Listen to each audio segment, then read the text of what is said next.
We all know that the government is spying on us. The NSA is looking into everything that we do, including the porn that we watch. But it turns out that law enforcement is doing the same. Take a look. Now to a startling report on how law enforcement may be tracking you. USA Today reports that the National Security Agency isn't the only government entity secretly collecting data from cell phones.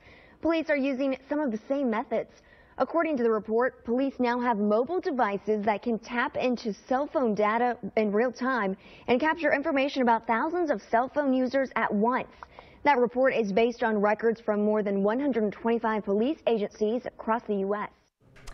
Now, an important thing to keep in mind when it comes to these telecommunications companies is that they actually make a killing off of giving this information to law enforcement because they can charge police officers fees. So just to give you a very specific example, in 2012, these companies made a total of $26 million, okay? So they don't give a shit about a warrant. You think they care about that if they're looking at their bottom line and looking at how many millions of dollars they can make off of giving this information to them? So that is a huge problem. But of course, it always goes back to our Fourth Amendment and how we just continue to destroy it and pretend as if it doesn't exist. Let me read the Fourth Amendment to you guys. I love the Fourth Amendment. I like my privacy. I think everyone should know about that.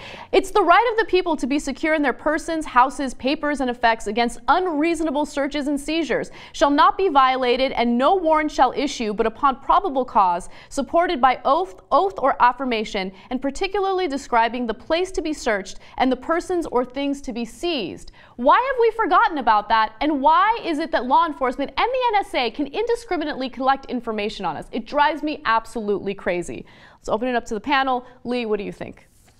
First of all, I think they mean seizures as in shaking, and really, you shouldn't be subjected to unreasonable seizures, I think. So that may be part of it. No, I'm fine with them listening to my phone call because they're not going to know when I'm pressing my junk against the phone. They're not. They're going to look at the transcript and be like, I don't know, 19 minutes of silence, and then he said thank you. So I think that's fine. No, of course, people should be up in arms about this. People should be furious, whether it's local level or whether it's the NSA. And people should be furious about it. And we've given away. It's like, how long can they wipe their ass with the Constitution before it's no longer a usable document? You know, at some point it's going to stink so much you just got to admit that we're not using it anymore. It's utterly insane, and people should be furious about it. Where's our Tea Party friends on this? They're all up. They got constitutions framed in all their living rooms. Because the Koch brothers aren't funding them on this point. Oh, right. So maybe it'll take the Koch brothers to be tapped, their phones to be tapped, for them to make an issue about the Constitution finally. Maybe it's going to take a billionaire to be pissed off about this. It's just, it is, I mean, when you read that, it's like, why, how? I mean, it's right there. It's gotten so bad, and I question whether or not we'll ever get to a point where we can like roll all of this damage back. Can we get to a point where we actually do value the Fourth Amendment and we stop spying on people and collecting information on them indiscriminately? That's my real problem. If you want to come at me and say, hey, you know what, I'm a police officer, I have a warrant, I believe that this person is involved in sex trafficking and there's probable cause here, right? That's completely different from what they're doing right now. They have certain technology, I apologize, they have certain technology like Stingray technology. It allows police to tap into cell phone data in real time by mimicking a mobile cell phone tower. Okay, so they have all of this advanced technology, so in some cases, they don't even have to go to a telecommunications company. They don't have to go to Verizon or Sprint or AT&T. Avi. I'd like to go back to the last point you made, Anna, which is about the warrant, and I completely agree with you there. We're in an information age and in an information arms race, which is happening between different levels of individual and corporation and even between countries. And so I think there are two very important conversations that we need to have. The first is, to what extent should different actors be able to go into the information, the data worlds of others? And that's an issue that's traditionally divided liberals and conservatives, and we need to keep having that.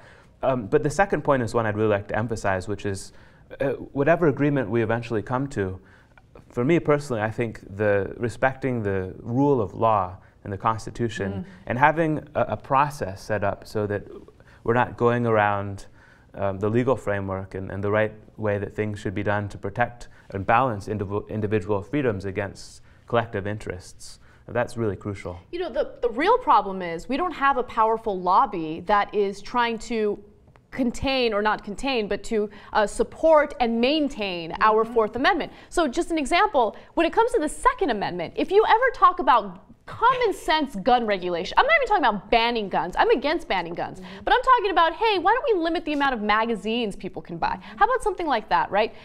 You get these powerful lobbies like the NRA that come in and they're like, no, we got to protect our Second Amendment. If you actually give a crap about the Constitution, why isn't the NRA coming out and saying, hey, you know what, our privacy is being violated? And these are the same people that think that we need to bear arms to protect ourselves from the government, right?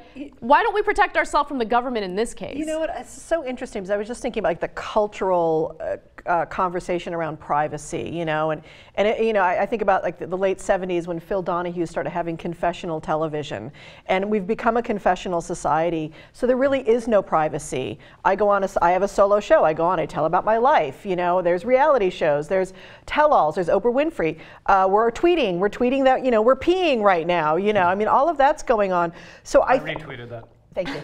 I got a lot of retweets on that.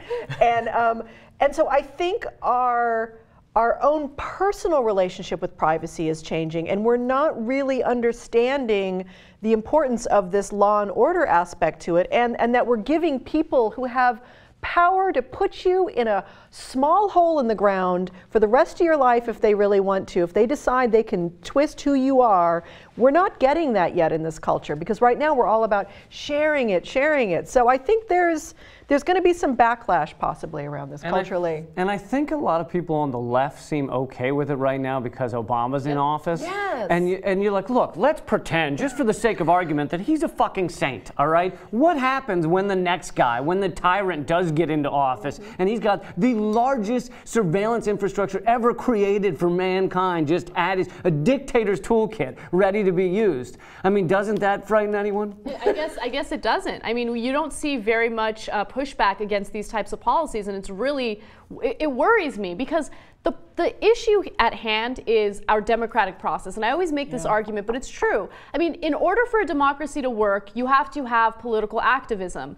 And would people be comfortable being politically active if they know that the government that they're holding accountable is collecting all of this private information on them, and they can use that information to intimidate them or discredit them? And it is not far-fetched for that to happen. There are 6 Muslims abroad right now, one of which might be a US citizen, that the government has been spying on, collecting all this information on them because they believe that they're radicalizers, even though none of them have been involved in any terror plot. And what they want to do is they want to take their sexual activity or whatever porn they're watching and use that to discredit them in the media, right? They'll do the same thing to Americans. In fact, I'm sure that they already have. So that is the real problem at hand here. All right. The weird thing is that would make me a bigger fan of them. I'd be like, oh, you're into the foot fetish stuff too? Sweet. I know. Well, we're open-minded individuals, right? We had something in common with a Muslim radical. We have a huge chunk of the country that wouldn't be so cool with that. So it's a little unfortunate.